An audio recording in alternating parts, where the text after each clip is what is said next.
교과서에 충실한 교과토의 여디디아의 교충교토 시간입니다. 여러분 안녕하십니까? 오늘은 제9과 시편에 나타난 계시 두 번째 시간으로 하나님 말씀을 함께 연구하겠습니다. 여러분 교과서와 성경책을 미리 준비해 주시면 좋겠습니다. 연구 범위입니다. 시편 46편, 예레미야 4장 23에서 26절, 시편 47편 1에서 4절, 데살로니가 전서 1장 1에서 4절, 데살로니가 전서 4장 13에서 17절, 시편 75편, 계시록 14장 6에서 12절입니다. 우리 기억절 꼭 외워주시고 연구 범위, 성경 본문을 꼭 읽어주시기 바랍니다. 하나님이여 민족들이 주를 찬송하게 하시며 모든 민족들이 주를 찬송하게 하소서. 온 백성은 기쁘고 즐겁게 노래할지니 주는 민족들을 공평히 심판하시며 땅 위의 나라들을 다스리실 것임이니이다. 시편 67편 3절 4절입니다. 기억절 노래 들으시고 이어서 말씀 연구를 진행하겠습니다. 2기 9과 하나님이여 민족들이 주를 찬송하게 하시며 모든 민족들이 주를 찬송하게 하소서. 온 백성은 기쁘고 즐겁게 노래할지니 주는 민족들을 공평히 심판하시며 땅 위의 나라들을 다스리실 것임이니이다. 시편 67편 3, 4절.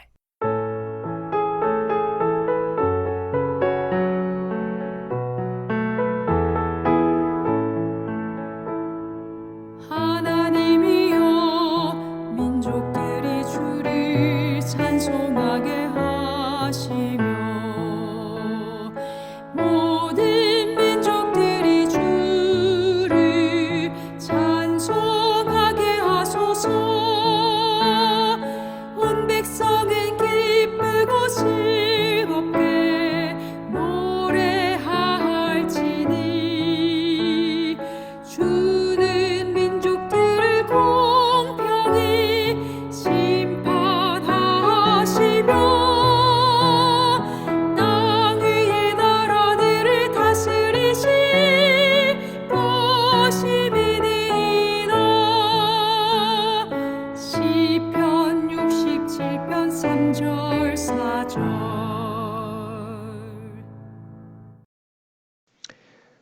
5월 25일 일요일입니다. 제목은 환난 중에 만날 큰 도움. 자, 교과서 질문을 볼게요. 시편 46편을 읽어보라. 지금의 삶의 혼란 가운데 그리고 대쟁투가 진행되면서 마지막 때에 이 땅에 닥칠 일을 아는 우리는 이 구절에서 어떤 소망의 기별을 발견할 수 있는가? 여러분 꼭 펴서 읽어보세요. 시편 46편은 대환란과 마지막 위기의 때를 살아가는 하나님의 백성들에게 주시는 위대한 약속과 위로의 말씀입니다.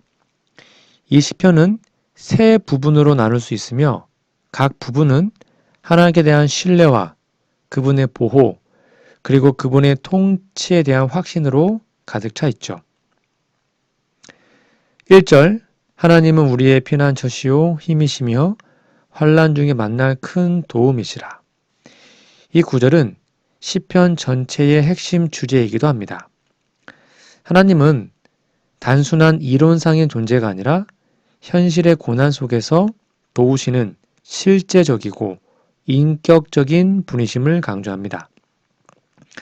환난 중에 만날 수 있는 하나님, 즉 우리가 부를 때 응답하시며 임재하시는 하나님이시죠. 영감의 글에도 하나님께서는 당신의 백성을 버리지 않으시며 그들이 당신의 약속을 굳게 붙들고 있는 한 어떤 환난도 그들을 삼킬 수 없다라고 기록합니다. 2절 그러므로 땅이 변하든지 땅이 흔들려 바다 가운데 빠지든지 우리는 두려워하지 아니하리로다. 이 구절은 자연의 재앙과 사회적 혼란 가운데서도 하나님의 백성은 두려워하지 않음을 선포합니다. 마지막 때에는 천연재해, 정치적 격변, 도덕적 타락 등이 정말 전례 없이 확대될 겁니다. 마태복음 24장에 나오죠. 그러나 이런 상황에서도 우리가 흔들리지 않을 수 있는 이유는 하나님이 여전히 통치하시기 때문이죠. 4절입니다. 한 시내가 있어 하나님의 성 곧 지존하신 이의 성소를 기쁘게 하도다. 이는 하나님의 임재와 성령의 은혜를 상징하는데요. 이 시대는 하나님의 교회를 기쁘게 하는 영적 생명수이고요. 최후의 위기 속에서도 하늘에서 내려오는 은혜의 공급이 끊이지 않음을 보여줍니다. 우리 재림교회 성경 주석은 이 부분을 설명하면서 예루살렘에는 실제적으로 강이 없지만 이것은 영적 상징으로서 하늘 성소와 하나님의 백성에게 주어지는 신성한 공급을 의미한다고 기록하고 있습니다. 이어서 볼까요? 하나님이 그 성중에 계심에 성이 흔들리지 아니할 것이라. 새벽에 하나님이 도우시리로다. 새벽은 어둠이 가장 짙은 순간이 지나고 빛이 비치기 시작하는 시간입니다. 마지막 환란이 절정에 이를 때 하나님은 그분의 백성을 결코 외면하지 않으실 겁니다. 영감의 글입니다. 하나님의 백성은 죽음을 면하지는 못할지라도 그들은 하나님의 보호 아래 있으며 그분께서 정하신 시간에 구원받을 것이다. 10절을 볼까요? 너희는 가만히 있어 내가 하나님됨을 알지어다. 이 구절은 모든 인간적인 수단과 걱정을 내려놓고 하나님의 주권과 구원하심을 신뢰하라는 초청입니다. 세상의 요란함 속에서 조용히 주님 앞에 머물 때 우리는 그분의 뜻과 능력을 더 분명히 이해하게 됩니다. 여러분, 시편 46편은 마지막 시대를 살아가는 우리에게 다음과 같은 희망의 메시지를 줍니다. 하나님은 위기의 때에 실제로 우리를 도우시는 분입니다. 세상이 아무리 흔들려도 하나님의 임재와 약속은 결코 흔들리지 않습니다. 우리는 하나님의 성소로부터 나오는 은혜의 생명수로 말미암아 기쁨과 평안을 누릴 수 있습니다. 하나님은 정확한 시간에 우리를 도우시며 그분의 이름이 모든 나라 위에 높여질 겁니다. 여러분, 그러니까 지금 우리가 살아가는 이 세상은 혼돈과 두려움으로 가득 차 있어요. 그러나 시편 46편은 우리에게 하늘의 확신을 주죠. 우리가 믿는 하나님은 멀리 떨어진 분이 아니라 환난 중에 만날 큰 도움이요 우리를 흔들리지 않게 하시는 분이심을 여러분 다시 한번 믿으시고 세상의 불안 가운데서도 흔들리지 않는 예수님의 귀한 자녀로 살아가기를 간절히 바랍니다. 5월 26일 월요일입니다. 제목은 혼란 가운데 희망. 교과서 질문입니다. 예레미야 4장 23에 26절 읽어보라. 이 구절은 새하늘과 새 땅이 오기 전까지의 지금 이 세상의 결국에 대해서 무엇을 말해주고 있는가? 자, 교과서 여기 본문에 보시면 단순한 과거의 역사적 심판이 아니라 예레미야 4장입니다.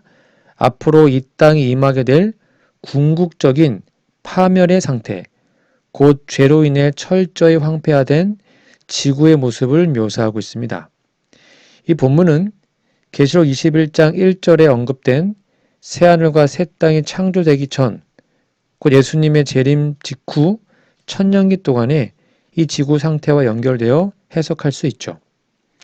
자, 예레미야 4장 23에 26절에 보시면 내가 본즉 땅을 본즉 혼돈하고 공허하며 하늘에는 빛이 없으며 24절 내가 산들을 본즉 다 진동하며 작은 산들도 유동하며 25절 내가 본즉 사람이 없으며 공중의 새가 다 날아갔으며 26절 내가 본즉 좋은 땅이 황무지가 되었으며 이 모든 성읍이 여호와의 앞 그의 맹렬한 진노 앞에 무너졌느니라. 이 말씀은 창세기 1장 2절에 나오는 땅이 혼돈하고 공허하며 흑암이 깊음이 있고라는 창조 전의 상태를 떠올리게 하죠. 그러나 이 장면은 거꾸로 창조가 아닌 파괴된 피조 세계를 묘사합니다. 즉 하나님의 창조 질서가 죄와 심판으로 인해 무너진 상태이며 회복 전의 지구를 보여주는 것입니다. 예레미야가 본 이 환상은 단순히 바벨론 침공 때 유다 멸망에 대한 것이 아니라 마지막 시대에 임할 전 지구적 황폐를 예언적으로 묘사한 거라고 할 수 있죠. 영감에 그래도 보면 천년기 동안 사탄은 혼자 황무한 땅에 거하게 되며 그의 활동이 제한된다. 이 땅은 사람이 거주하지 않는 황무지가 된다. 즉 이러한 영감의 글의 설명은 예레미야 4장 23절, 26절의 묘사와 정확히 일치하죠. 즉 예레미야는 천년기 동안 황폐한 지구에서 활동이 중단된 사탄과 무덤 속에 있는 악인들, 하늘에 올라간 의인들 사이에 중단된 시간을 예언적으로 바라보고 있는 겁니다. 우리 제렌교회 주석에도 보면요. 예레미야가 본 이 상태는 단순히 바벨론 침공이 아니라 재림 이후 심판과 황폐의 상태, 즉 계시록에 묘사된 바와 같이 천년기 동안 황폐된 지구의 모습이다라고 주석하고 있습니다. 여러분, 우리 그리스도의 재림은 악인과 의인의 운명을 갈라 놓으며 의인은 하늘로 승천하고 악인은 죽죠. 그리고 천년기 동안 이 땅은 황폐하며 사탄은 결박됩니다. 즉 예레미야가 본 혼돈과 황무의 모습은 바로 이 시기의 모습인 겁니다. 그러니까 예레미야 4장 23절 26절은 이 세상이 결국 죄로 인해 완전히 황폐해질 것이라고 말하는 경고의 메시지입니다. 그러나 이 파멸은 끝이 아니라 회복의 시작입니다. 계시록 21장 1절에 볼까요? 또 내가 새 하늘과 새 땅을 보니 처음 하늘과 처음 땅이 없어졌고 바다도 다시 있지 않더라. 즉 이 지구의 황폐는 궁극적으로 하나님의 새 창조로 이어지게 됩니다. 죄와 사망과 고통이 없는 새 땅이 도래할 것이죠. 여러분, 예레미야 예언은 우리로 하여금 이 세상의 종말을 무겁게 바라보게 합니다. 이 땅은 결국 불로 심판받고 모든 인간의 노력과 문명이 무너질 겁니다. 우리가 소망을 두어야 할 곳은 이 세상이 아니라 하늘 본향인 거죠. 그러므로 혼돈과 공허로 끝나지 않고 빛과 생명으로 다시 창조될 그 날을 믿음으로 바라보며 하늘을 향해 나아가는 우리 모두가 되기를 간절히 바랍니다. 5월 27일 화요일입니다. 제목은 그의 발 아래. 교과서 질문입니다. 시편 47편 1에서 4절을 읽어보라. 이 구절은 그리스도의 나라에서 우리의 궁극적인 위치에 대해 무엇을 말해주고 있는가? 오늘 본문은 메시아 왕국에서 하나님의 백성이 누리게 될 영광과 승리, 그리고 하나님의 통치 아래서 누리는 우리의 위치를 찬양하는 시편입니다. 이 본문은 단순히 고대 이스라엘의 승리를 노래하는 것이 아니라 그리스도의 재림 이후 세워질 영원한 나라에서 우리가 차지하게 될 왕 같은 제사장으로서의 영광스러운 신분을 예언적으로 보여줍니다. 1절입니다. 너희 만민들아 손바닥을 치며 즐거운 소리로 하나님께 외칠지어다. 지존하신 여호와는 두려우시고 온 땅의 큰 왕이 되심이로다. 여호와께서 만민을 우리에게 나라들을 우리 발 아래 복종하게 하시며 우리를 위하여 기업을 택하시나니 곧 사랑하신 야곱의 영광이로다. 자, 그러면 그리스도의 통치와 우리의 위치는 어떻게 될까요? 재림 후 그리스도께서 만왕의 왕으로 온 우주를 통치하실 때 하나님의 백성은 단순히 구원받은 것을 넘어서 그분의 나라에서 함께 다스리는 자로 세움받습니다. 계시록 3장 21절에 보면 이기는 그에게는 내가 내 보좌와 함께 앉게 하여 주기를 내가 이기고 아버지 보좌에 함께 앉은 것과 같이 하리라. 즉 시편 47편에서 말하는 나라들을 우리 발 아래 복종하게 하신다라는 표현은 그리스도와 함께 왕 노릇할 성도들의 위치를 말해줍니다. 이 위치는 단지 권력이나 명예가 아닌 하나님과의 연합, 그분의 성품에 동참하는 신령한 통치권입니다. 영감의 글에도 구속받은 자들은 하나님의 아들과 함께 보좌에 앉을 것이며 세상의 고난을 지나온 자들만이 그 자격을 얻게 된다라고 말했고요. 이어서 그리스도와 함께 한 상속자들로서 우리는 그분과 함께 우주를 다스리며 하나님의 사랑과 은혜를 온 세상에 반영할 것이다라고 기록합니다. 여러분, 예수님께서 재림하실 때 구속받은 성도들은 하늘로 들려 올라가 그리스도와 함께 왕 노릇합니다. 그리고 천년기 동안 성도들은 하나님의 심판에 동참하며 그 후 새 하늘과 새 땅에서 영원히 왕 같은 제사장으로 살아가게 됩니다. 자, 그러면 시편 47편 4절에 기업을 택하신다라는 것의 의미는 뭘까요? 여기 기업은 구약적 의미에서 약속된 땅, 즉 하나님께 주시는 영원한 소유를 의미합니다. 신약적으로 보면 이는 하늘 가나안, 곧 새 하늘과 새 땅에서의 영원한 생명과 통치권을 의미합니다. 여러분, 시편 47편은 우리에게 다음과 같은 소망의 메시지를 줍니다. 하나님은 온 땅의 왕이시며 곧 영광 중에 재림하셔서 만국을 다스리실 겁니다. 하나님의 백성은 승리자로서 이 통치에 동참하게 될 겁니다. 우리가 누리게 될 기업은 하나님의 나라에서의 영원한 소속과 권세를 의미합니다. 여러분, 그러니까 하나님은 단지 우리를 죄에서 구원하는 것에 그치지 않으시고요. 그분은 우리를 그리스도와 함께 다스릴 왕 같은 자들로 부르셨습니다. 세상에서 가난하고 연약하며 고난 가운데 살아가는 우리들이지만 하늘에서는 영원한 기업을 상속받을 왕자와 공주들인 것이죠. 꼭 기억하십시오. 그분의 나라가 곧 임할 겁니다. 그때 우리 모두 그 왕국의 영광 속에 함께 들어가기를 간절히 바랍니다. 밑에 있는 두 번째 질문입니다. 데살로니가전서 4장 13에서 17절과 스가랴 14장 4절을 비교하고 구절에 나타난 그리스도의 발을 주목해보라. 이 구절에서 어떤 차이점을 발견할 수 있는가? 이 두 구절은 서로 관련되어 있으면서도 차이가 있는 그리스도의 이 세상에 대한 궁극적인 주권의 두 측면에 대해 우리에게 무엇을 가르쳐 주는가?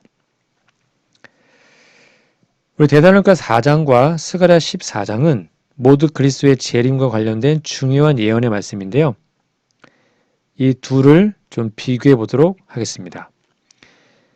데살로니가전서 4장 16, 17절 주께서 호령과 천사장의 소리와 하나님의 나팔로 친히 하늘로부터 강림하시리니 그리스도 안에서 죽은 자들이 먼저 일어나고 17절 그 후에 우리 살아남은 자들도 그들과 함께 구름 속으로 끌어올려 공중에서 주를 영접하게 하시리니 그리하여 우리가 항상 주와 함께 있으리라. 이 본문에 보니까 위치는 어디죠? 공중입니다. 즉 의인들의 부활과 변화가 있은 후에 우리는 공중에서 주님을 영접하죠. 그리고 그리스도의 재림 시 우리는 천국으로 승천합니다. 여러분 그런데 스가랴 14장 4절에 보면 그날에 그의 발이 예루살렘 앞 곧 동쪽 감람산에 서실 것이요 감람산은 그 한가운데가 동서로 갈라져 매우 큰 골짜기가 되며 산 절반은 북으로 절반은 남으로 옮겨진다라고 기록합니다. 여기 스가랴 14장에는요. 위치가 지상, 즉 감람산이었죠. 그리고 그리스도의 발이 실제로 땅에 닿아요. 그리고 지구의 지각 변동과 예루살렘 중심의 심판 및 구원의 사건이 나와 있습니다. 그러니까 데살로니가 전서 4장과 스가랴 14장은 중요한 차이점이 있습니다. 먼저 시간적 배경입니다. 데살로니가 전서는 예수님의 재림시이고요. 스가랴 14장은 천년기 이후 예수님의 지상 강림, 삼림입니다. 그리고 데살로니가 전서는 장소가 공중, 즉 성도들이 하늘에 올라가죠. 공중에서. 스가랴는 지상과 감람산입니다. 그리스도의 발은 데살로니가 전서는 지상에 닿지 않아요. 근데 스가랴는 지상에 닿죠. 그리고 대상은 누구냐면 데살로니가 전서는 구원받을 성도들이고요. 스가랴 14장은 악한 자들에 대한 심판입니다. 목적은 뭡니까? 데살로니가 전서는 의인의 부활과 하늘 승천에 대한 기록이고 스가랴는 심판과 새 예루살렘의 정착입니다. 그러면 성도들의 상태는 어떻습니까? 데살로니가 전서 4장은 공중에서 영접을 해요. 스가랴는 이미 하늘에서 내려와 그리스도와 함께 있죠. 여러분 그러므로 이 재림, 예수님은 재림하실 때 지상에 발을 디디지 않으십니다. 그러니까 재림 예수라고 말하면서 지금 이 땅에 걸어다니는 사람은 다 사이비입니다. 의인들은 공중에서 주님을 영접하고 하늘로 승천합니다. 땅은 황폐화되고 악인들은 죽임을 당하죠. 사탄은 황무한 땅에서 결박됩니다. 그리고 데살로니가 전서 4장 13에서 17절은 새 예루살렘과 함께 예수님이 이 땅에 강림하시는 그리고 그분의 발이 감람산에 닿는 그 놀라운 이야기가 스가랴 14장에 기록이 되어 있죠. 그래서 꼭 기억하세요. 천년기 이후의 강림, 즉 삼림이라 그러죠. 그리스도와 성도들이 함께 심판의 권세를 가지는 그 이야기는 바로 스가랴 14장 4절에 나와 있는 내용임을 꼭 기억하시면 좋겠습니다. 영감의 글입니다. 예수께 재림하실 때에는 그분은 공중에 나타나시고 의인들은 공중으로 들림을 받아 하늘로 간다. 그러나 천년기 후 그분은 성도들과 함께 이 땅으로 다시 오신다. 그때 그분의 발이 감람산에 서고 최후의 심판이 이루어진다. 여러분, 그리스도의 주권에 두 가지 측면이 있죠. 재림의 주권은 그리스도는 공중에서 성도들을 불러 모으시는 왕이십니다. 이는 하늘 심의권자로서의 영적 권세를 상징하죠. 심판의 주권이 있습니다. 그리스도는 지상에 강림하시어 만국을 심판하시는 왕이십니다. 이는 새하늘과 새 땅이 창조주로서의 주권을 의미하고 있죠. 여러분 그리스도는 다시 오십니다. 그리고 그분은 두 번의 강림으로 완전한 구원의 사역을 이루십니다. 먼저 우리를 공중에서 영접하시기 위해 그리고 마지막에는 심판을 집행하고 새 땅을 회복하시기 위해 오십니다. 이제 우리가 해야 할 일은 그 첫 번째 재림을 준비하는 것입니다. 그날 주님의 발은 이 땅에 닿지 않지만 우리의 발은 하늘을 향해 들려질 겁니다. 그날 주님은 구름을 타고 오시며 우리를 하늘집으로 데려가실 것입니다.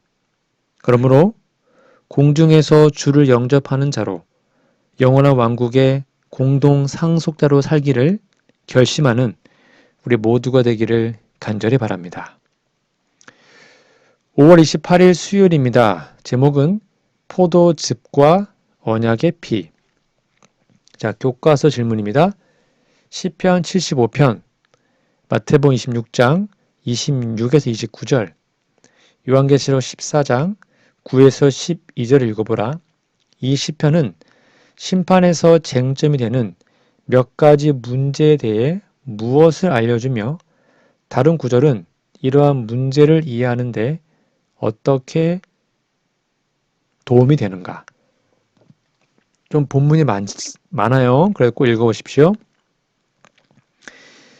그러면 이 본문들은 각각 다른 문맥 속에 있지만 하나님의 심판, 하나님께 대한 충성, 예배의 대상, 참된 경배와 거짓 경배 사이의 갈등, 그리고 하나님의 백성 끝까지 믿음을 지키는 모습을 조명해 줍니다.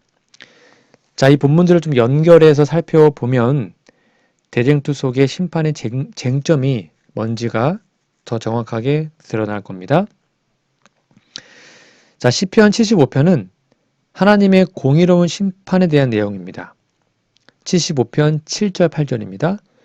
오직 재판장이 하나님이시라. 그가 이를 낮추시고 저를 높이시느니라. 여호와의 손에 잔이 있어 술 거품이 일어나는도다. 속에 섞은 것이 가득한 그 잔을 그가 쏟아내시나니 실로 그 찢기까지도 땅의 모든 악인이 기울여 마시리로다. 하나님께서 심판주로서 높이기도 하고 낮추기도 하심. 이 개념을 우리는 기억해야 합니다.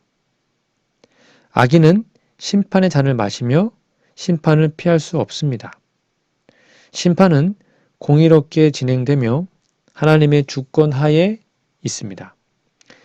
즉, 이 시편은 심판이 하나님의 절대적인 권한이며 공정하게 악을 심판하시고 의인을 높이시는 분임을 강조합니다. 마태복음 26장 26에서 29절은 언약과 충성의 상징으로 나오는데요. 읽어드릴게요. 이것은 죄 사함을 얻게 하려고 많은 사람을 위하여 흘리는 나의 피, 곧 언약의 피니라. 예수님의 피는 새 언약의 피, 곧 죄 사함과 영생을 주시는 확증이죠. 예수님은 자신의 희생으로 심판해서 우리를 구속하십니다. 즉, 포도나무의 열매, 즉 포도즙은 잔의 상징으로서 의인의 언약의 잔과 악인의 심판의 잔이 대조됩니다. 이 본문은 우리가 심판을 통과할 수 있는 유일한 길이 예수님의 피와 언약 안에 있는 삶임을 보여주고 있죠. 자, 그러면 계시록 14장 9에서 12절은 어떤 내용이죠? 충성과 경배의 쟁점이 나오죠. 14장 9절 10절입니다.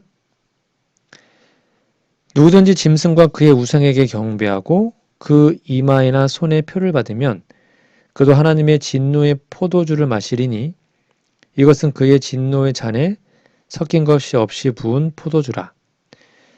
짐승과 그 우상에게 경배한 자들은 하나님의 심판의 잔을 마십니다. 이 장면은 참된 예배와 거짓 예배, 하나님과 짐승 중 누구를 섬길 것인가가 심판의 중심 이슈임을 보여줍니다. 그리고는 계시록 14장 12절에서는 하나님의 계명과 예수 믿음을 지키는 자들이 구원받는 자들임을 선언하고 있죠. 여기서 심판의 중심 쟁점이 뭡니까? 바로 경배의 대상입니다. 즉 하나님을 섬길 것인가? 아니면 세상 권세, 짐승을 섬길 것인가 하는 문제입니다. 이 세 본문을 연결한 심판의 핵심 쟁점을 좀 정리해 보겠습니다. 시편 75편은 심판과 관련된 주제는 하나님의 공의와 주권입니다. 즉 하나님께서 의인과 악인을 구분하시고 각자의 행동에 따라 심판하시며 높이시거나 낮추신다는 겁니다. 마태복음 26장은요. 언약과 피의 보호입니다. 즉 예수님의 희생으로 인해 우리는 심판에서 보호받고 언약 안에서 생명을 얻게 되죠. 계시록 14장 19에서 12절은 경배와 충성에 대한 것입니다. 심판의 핵심은 누구를 경배하고 따르느냐의 문제이며 계명을 지키고 예수 믿음을 지킨 자들이 의인이라는 겁니다. 여러분, 심판의 쟁점은 행위만이 아니라 경배와 충성의 문제입니다. 하나님의 계명, 특별히 안식일과 예수 그리스도의 믿음을 지키는 자는 마지막 심판에서 구원을 받습니다. 짐승의 표는 거짓 예배, 즉 하나님의 율법을 무시하고 인간 전통을 따르는 신앙을 의미합니다. 예수님의 피로 맺어진 언약 안에 머무를 때 우리는 심판의 잔이 아니라 생명의 잔을 받게 됩니다. 여러분, 우리는 지금 대쟁투의 마지막 장면에 살고 있습니다. 모든 영혼은 지금도 매일같이 선택을 합니다. 하나님을 경배할 것인가? 아니면 짐승의 권세를 따를 것인가? 하나님은 지금도 공의롭게 세상을 판단하시며 예수님의 피로 당신의 백성을 높이십니다. 그리스도의 피로 언약 맺는 자, 그분의 계명을 기쁨으로 지키는 자, 끝까지 믿음을 간직한 자는 결코 심판의 잔을 마시지 않을 것입니다. 심판이 다가올수록 하나님의 편에 더욱더 굳게 서서 심판의 잔이 아닌 생명의 잔을 받고 마시는 우리 모두가 되기를 간절히 바랍니다. 5월 29일 목요일입니다. 제목은 주의 구원을 알게 하소서. 자, 교과서 질문입니다. 시편 67편 읽어보라. 이 찬송은 요한계시록 14장 6에서 12절에 나타난 하나님의 백성의 역할에 대한 당신의 이해에 어떤 영향을 미치는가? 시편 67편은 짧은 찬송시이지만 그 안에는 하나님의 백성에게 주어진 선교적 사명과 복음의 보편성, 그리고 하나님의 공의로운 통치에 대한 찬양이 응축되어 있습니다. 이 시편은 계시록 14장 6에서 12절에 나타난 새 천사의 기별과 깊은 연관성을 가지고 마지막 시대에 하나님의 백성이 어떤 역할을 감당해야 하는지를 밝히 보여줍니다. 67편 1, 2절 하나님은 우리에게 은혜를 베푸사 복을 주시고 그의 얼굴 빛을 우리에게 비추사 주의 도를 땅 위에 주의 구원을 모든 나라에게 알리소서. 여러분, 이 구절은 되게 중요한 핵심 사상이 있어요. 하나님의 복이 임하는 목적은 모든 나라에 주의 구원을 알리기 위함입니다. 이스라엘은 단지 복을 받는 민족이 아니라 복을 흘려보내는 사명의 민족이었죠. 시편 전체에서 모든 민족과 나라가 하나님을 찬양하고 경외하게 되는 것이 찬양의 클라이막스 아닙니까? 요약하자면 시편 67편은 축복의 사명을 강조합니다. 하나님의 백성은 하나님의 은혜와 빛을 받아 그것을 세상에 나누는 사명자로 부름받았습니다. 자, 그러면 계시록 14장 6에서 12절 그 유명한 새 천사의 기별이죠. 또 보니 다른 천사가 공중에 날아가는데 땅에 거하는 자들 곧 여러 나라와 족속과 방언과 백성에게 전할 영원한 복음을 가졌더라. 그가 큰 음성으로 이르되 하나님을 두려워하며 그에게 영광을 돌리라. 이 구절은 재림교회가 말하는 새천사 기별의 첫 번째 기별 아닙니까? 즉 영원한 복음은 모든 민족과 방언과 백성과 족속에게 전해져야 하는 것이죠. 이 기별은 하나님을 경외하며 그분께 영광을 돌리라는 예배의 회복을 요구합니다. 심판의 때가 임박했기 때문에 더욱 시급한 기별인 겁니다.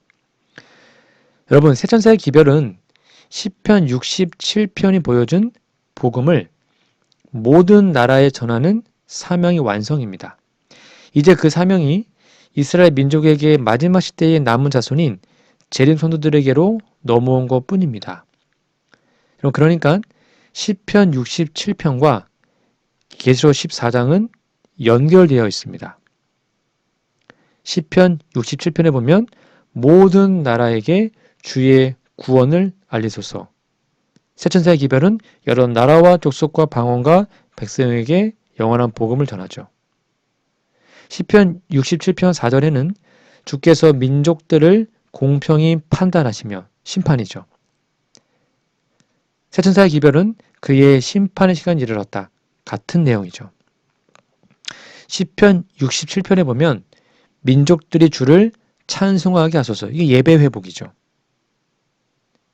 새천사의 기별도 하늘과 땅과 바다와 물들의 근원을 만드신 이를 경배하라 그러죠. 예배 회복. 그리고 하나님의 백성의 사명이 무엇입니까? 시편 67편에도 은혜를 받은 자로서 구원을 전파하는 자입니다. 새천사의 기별은 하나님의 계명을 지키며 예수 믿음을 지키는 가진 자로서 기별을 외치게 되죠. 여러분, 그러니까 시편 67편은 하나님의 은혜를 경험한 자는 반드시 그것을 전할 수밖에 없게 된다는 선교적 원리를 내포합니다. 계시록 14장은 그 원리를 마지막 시대에 적용해서 모든 민족에게 영원한 복음을 전하는 남은 자손의 역할을 강조해요. 즉 남은 자손은 하나님의 계명을 지키며 예수 믿음을 가진 자들로 시편의 사명을 오늘 이 시대에 실현해야 할 자들인 것이죠. 여러분, 하나님께서 우리에게 은혜를 베푸시고 얼굴 빛을 비추신 이유는 우리 개인만을 위한 것이 아닙니다. 그 빛을 세상에 전하기 위함이죠. 우리는 복음을 듣고만 있는 자가 아니라 선포하고 외치는 자로 부름받았습니다. 우리를 향한 하나님의 목적은 단순히 구원이 아니라 세상을 위한 복음의 통로가 되라는 선교적 부르심입니다. 오늘도 세상은 짐승의 표와 거짓 경배로 향하고 있지만 하나님은 우리를 통하여 하늘의 기별을 외치기를 원하시죠. 우리의 가정에서 이웃에게 열방을 향해 영원한 복음을 전하는 하나님의 위대한 남은 자손 우리 모두가 되기를 간절히 소망합니다. 오늘은 제9과 시편에 나타난 계시 두 번째 시간으로 하나님 말씀을 함께 나누었습니다. 여러분, 연구 범위 본문, 시편 본문과 여러 가지 성경 본문을 꼭 여러 번 읽고 비교해 보시기 바랍니다. 기억절로 외워주시면 감사하겠습니다. 다음 주는 10과 말세를 만난 우리에게 라는 제목으로 하나님 말씀을 연구하겠습니다. 우리 기도하고 모든 공부를 마치겠습니다. 하늘이신 아버지, 세상이 변하고 이곳 저곳에서 산과 바다가 소리치는 시대에 우리는 마치 평안한 때인 것처럼 중요한 것을 잊고 살지 않은지 자신을 돌아봅니다. 세상이 흔들릴지라도 주의 날개 아래 거하도록 말씀을 기억하고 깨어서 기도하게 하옵소서. 우리의 문제를 사람의 힘으로 해결할 수 없는 그 고민을 깊이 느낍니다. 전쟁과 재난으로 죽어가며 눈물 흘리는 사람들을 도와주시옵소서.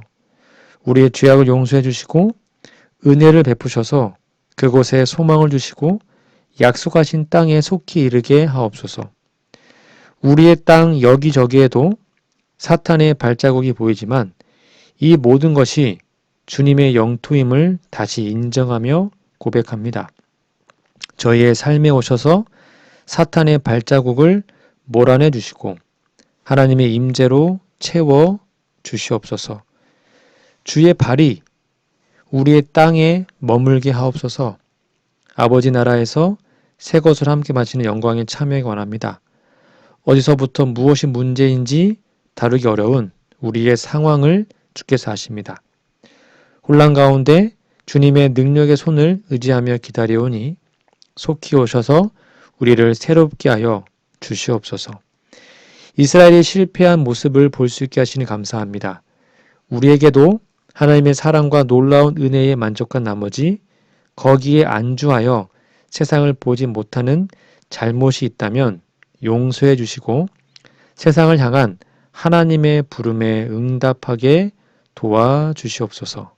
예수님의 이름으로 기도합니다. 아멘.